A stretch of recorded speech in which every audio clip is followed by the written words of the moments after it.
Well, good morning, beloved seekers. It is so good to be with you today, even by video.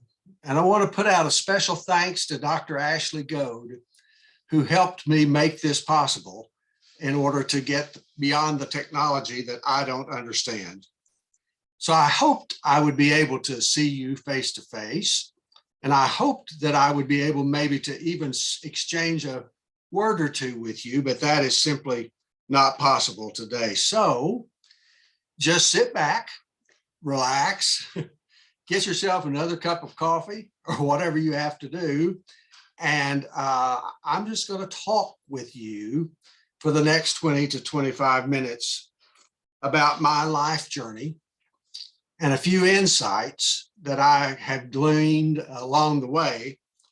And that is what my dear friend, Tommy Williams, who recruited me to do this lesson, asked me to do for you today. So just so you know, I'm not making some kind of formal presentation to you. I'm just having a visit with you as if I were sitting there in your presence. And so I want you to know a little bit more about me. I want you, maybe because you learn that, you will know a little bit more about yourself and a little better. We'll know each other as we are through. So let's start. I was born, isn't that a good place to begin?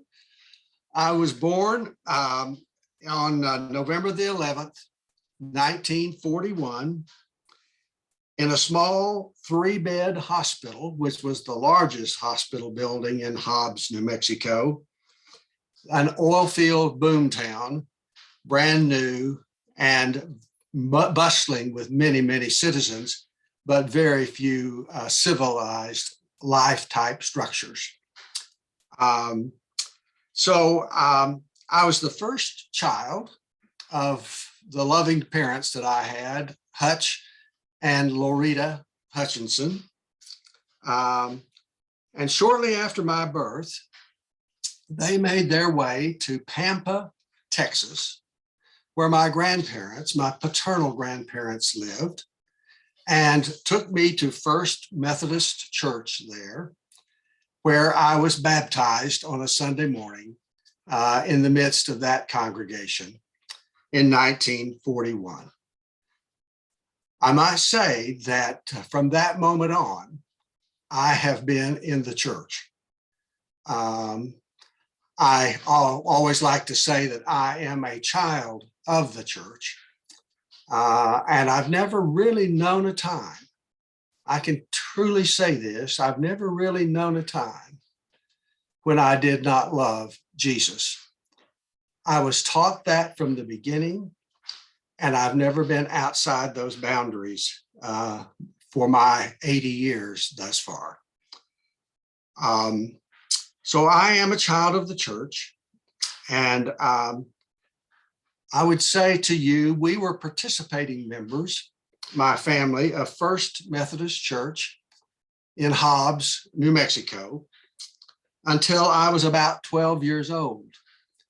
And at that time, the New Mexico Conference of the Methodist Church, this was before the United Methodist Church, so I'm speaking of the Methodist Church, decided that they would organize a new church in Monument, which is really my hometown, a little community of less than 500 people out 18 miles outside of Hobbs, New Mexico.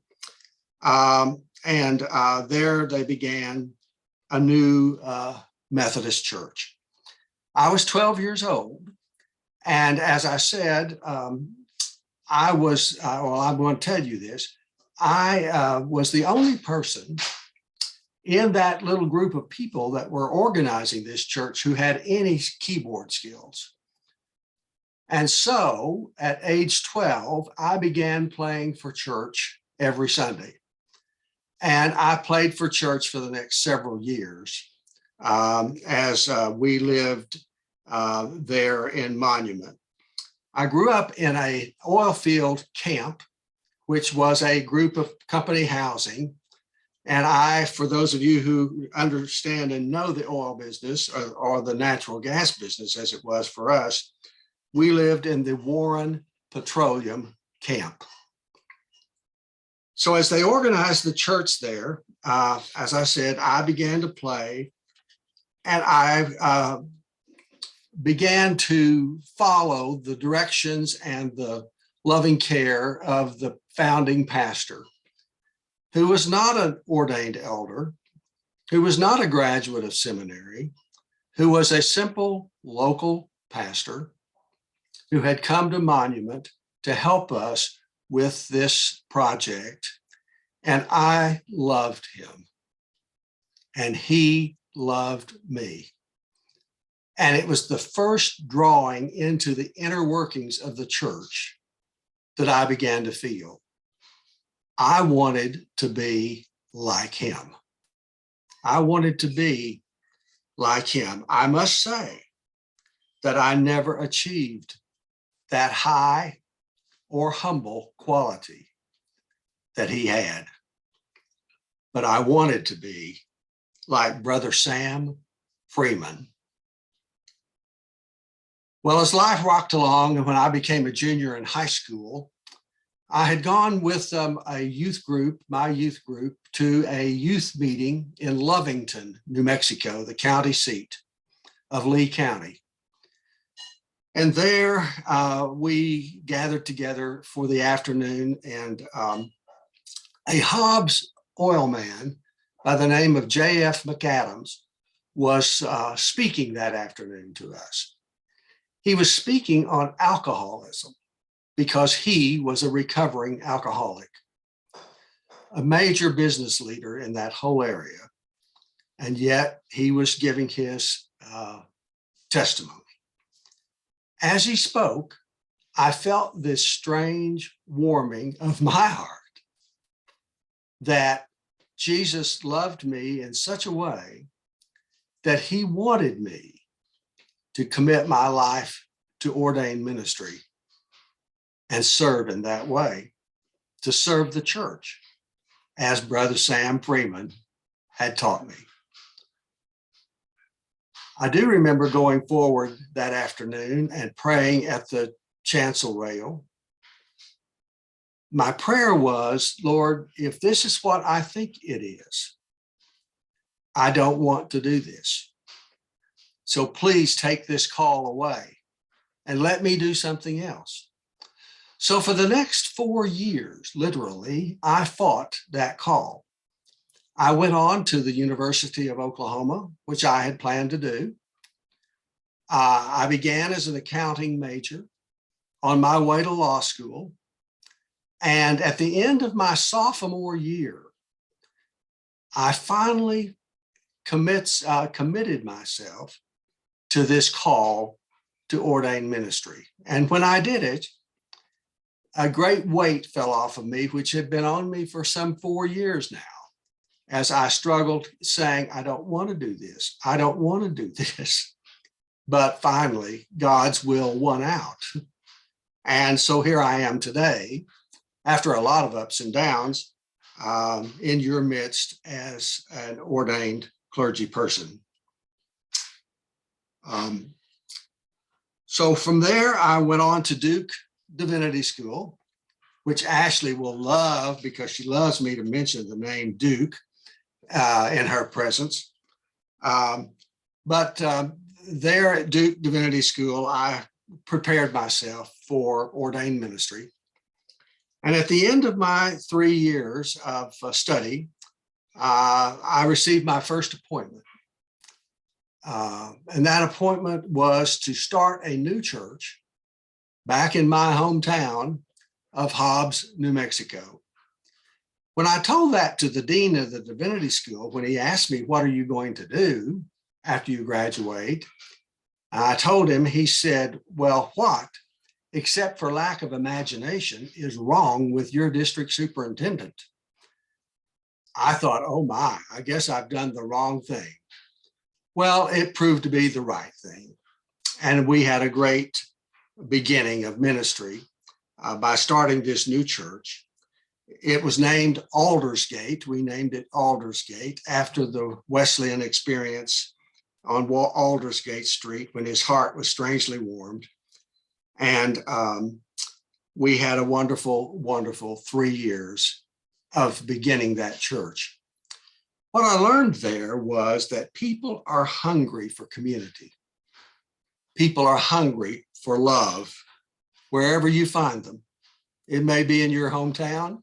It may be in some place you've never seen, but we found them. And we found them by knocking on doors. I've never knocked on so many doors in my life before or since. But we knocked on doors day and night. Do you have a church home?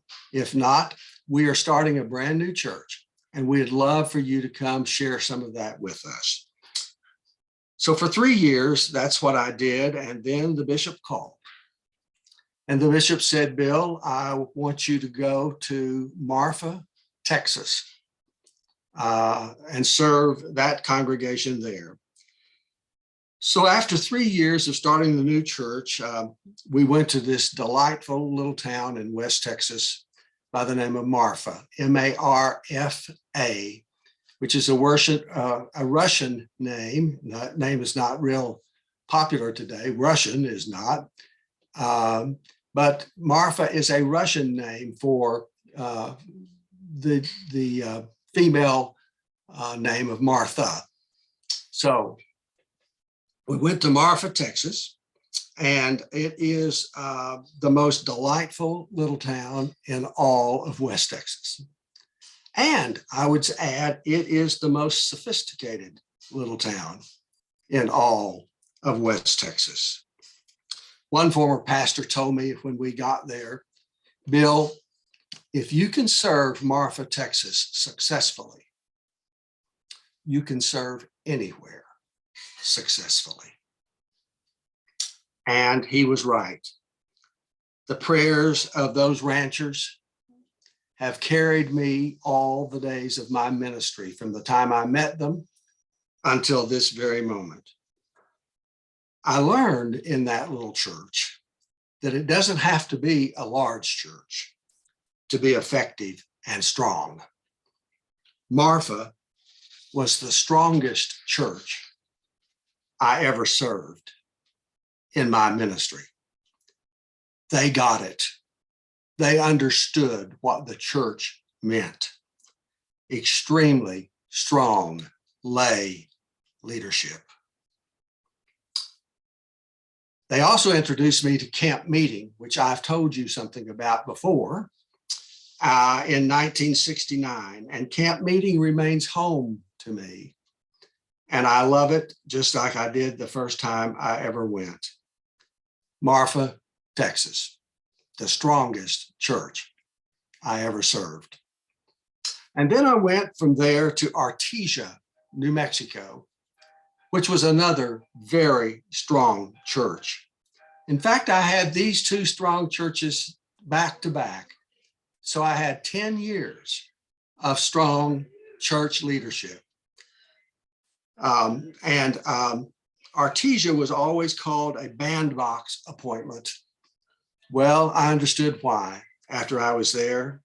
We were there for 6 years. Artesia is an interesting little town. It is the wealthiest town per capita in the state of New Mexico. Many of those people that helped make it that were part of First Methodist Church. They, along with the people in Marfa, told me, Bill, if you'll do your work, we'll do ours. You don't have to worry about directing the finance committee. We take care of that, and you will never want for money. They were right about that. We never wanted for money. In Artesia, I learned the community involvement to even a greater extent than I had had in Marfa.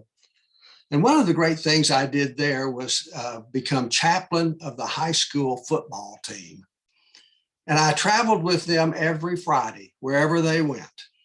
And I spoke to them either before or after the game had been played.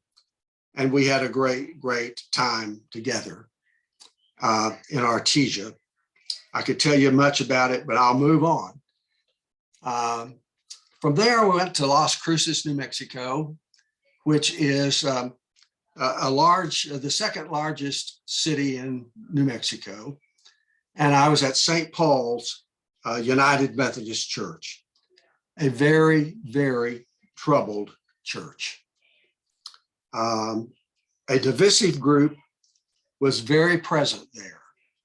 And they determined that they would split the church into two groups, the charismatic group and the group that had already moved through that phase of life and were ready to move on to a new day and a restoration of the church to its former strength. There had been some of this conflict between the charismatics and the non-charismatics in Marfa and in Artesia, but never to the degree that it was present in Las Cruces. It's a much poorer community. I had gone from the wealthiest community per capita in the state to the poorest county, the third poorest county in the nation of the United States, Doña Ana County, southern New Mexico. Everything there was determined by money, the lack of money primarily. And so the first question asked was, we can't dream, we can't look for the future because we can't afford it. Money was in control of every thought. After 7 years of building that church, again, I moved to the district as a district superintendent, back to Odessa, Texas, back in the far west Texas regions, a large geographical district with 2 time zones and a geography that is about the size of the state of Louisiana was my district.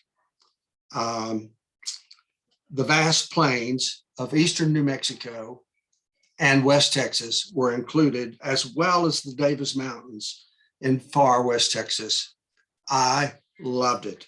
I was home again. And I immediately loved the work of the district superintendent. It was sort of a preview, I think, of the work of the bishop's office on a smaller scale, but the same type of work. And so I loved the district for 3 years. My time there was cut short because of a crisis in the largest church of the conference at Central United Methodist Church in Albuquerque. The bishop called me one day. I was sitting in my office, the district office, and he said, "Bill, I want you and Kay in my office tomorrow morning." Well, it's a long way from Odessa, Texas to Albuquerque, New Mexico. And so we got on the plane at Odessa and we flew to Albuquerque the next day, only to learn, he said to me he had told me on the phone, "I have a crisis that I need to talk with you about." And I said, "Have I done anything wrong?" And he said, "No, it's not about you, but I want you here. I want to talk to you face to face." So we went. And that's where the growing concern about the relationship between the LGBTQ community and the church, I met head on. What had happened in a very, very short rendition is that the pastor there, the senior pastor, had left unannounced. He had been in the pulpit one Sunday. He was gone the next Sunday. And by the third Sunday, I was in the pulpit as their new pastor. Now that's how fast that moved. The bishop said to me, "I do not want you to talk about this. I do not want you meeting with the laity of that church about this. This is not to be talked about at all." The senior pastor had been living a double life, a gay life secretly, and a public life of a family man with a beautiful, beautiful family. And so I went to Central. And from the first Sunday on, there was tremendous conflict because we could not and would not talk about why are you here? Who are you? Where did our pastor go?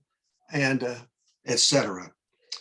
But remember that this is 1989, and the pastor had been diagnosed with AIDS, and because of the diagnosis, he just left in the middle of the night, literally. As you can imagine, this led to a major, major church crisis there. And for the next several years, we sort of became known as the safe haven for those with AIDS and who were trying to escape the ravages of that illness.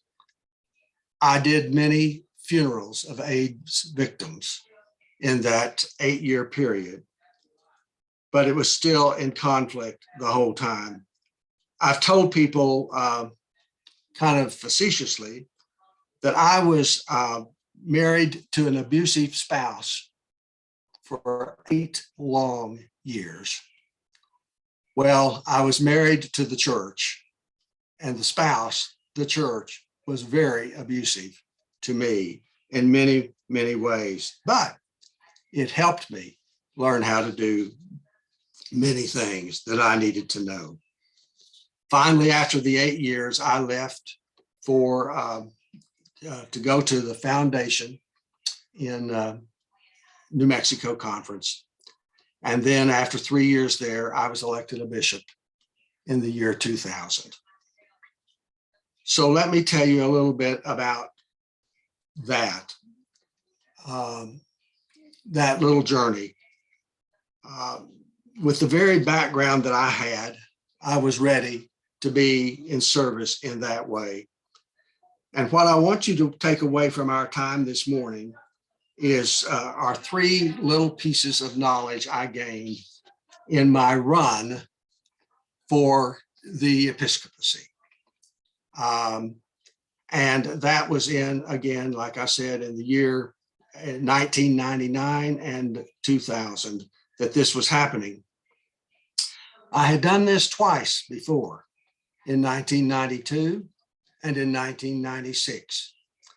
So I was very, very hesitant to put myself forward for a third time. And so after my election, I prayed fervently, do I do this a third time for the New Mexico Annual Conference? And when I say election, I mean my election as a delegate, the lead delegate to the General Conference once again from that conference. So here's a 30,000-foot view of 3 specific things.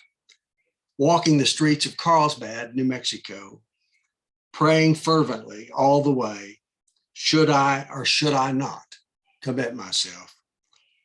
I heard God say to me, we were really in conversation, a deep conversation. I heard God say to me, I want you to commit yourself to being available to election. But I don't want you to follow the requirement of making various visits to various delegations throughout this 8-state area that comprises the South Central jurisdiction and interviewing with them. You've done that twice. They know who you are. If they want to elect you, they will. So I don't want you doing that. And so but here's the takeaway I want you to remember. Here's what I heard God say to me. Beware the tempter. Beware the tempter. You will be tempted to submit to the traditional way of selecting a bishop. And the tempter will needle you with great guilt and uncertainty. about what you're doing, but no travel. Do not go to the interviews. First, clear direction from God. Beware the tempter. Late August now, 1999, I'm walking the banks of the Mississippi River in St. Louis, Missouri. I'm filled with great doubt and great concern, and I'm saying to God in that conversation, I don't know what I should be doing. I'm being asked to interview. I'm being told if I don't interview, I'm slitting my own throat, because if we don't interview you, we will not support you, nor will we vote for you. Clear as a bell, God answered me in 2 short words. Trust me. Trust me. All right, Lord, I'll really try and trust you. Second clear takeaway I want you to remember is trust me. November now, 1999, back in Albuquerque, walking the streets, conversing with God, saying, I don't understand what I'm doing. Why don't we just call this off? Why don't we just quit? They've already begun interviewing. I've not gone to any of them. People are saying to me, where were you? We can't vote for you if we don't interview you. And so I don't think I'll be able to be elected this way.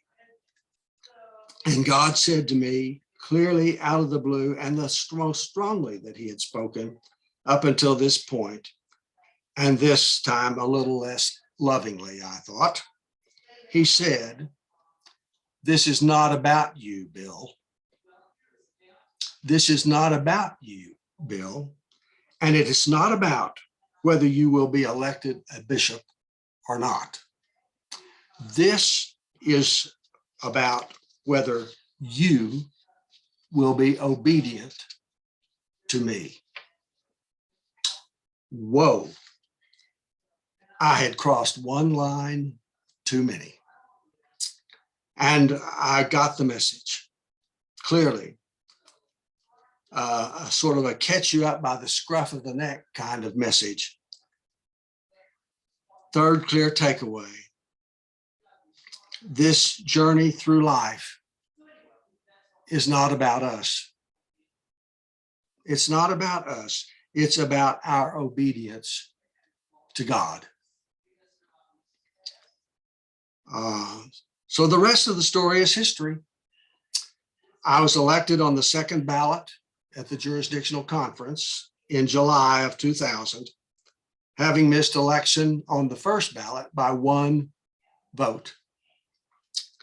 I was assigned to Louisiana, served as the resident bishop for 12 years, and they were the very best 12 years of my entire ministry, up to and including today.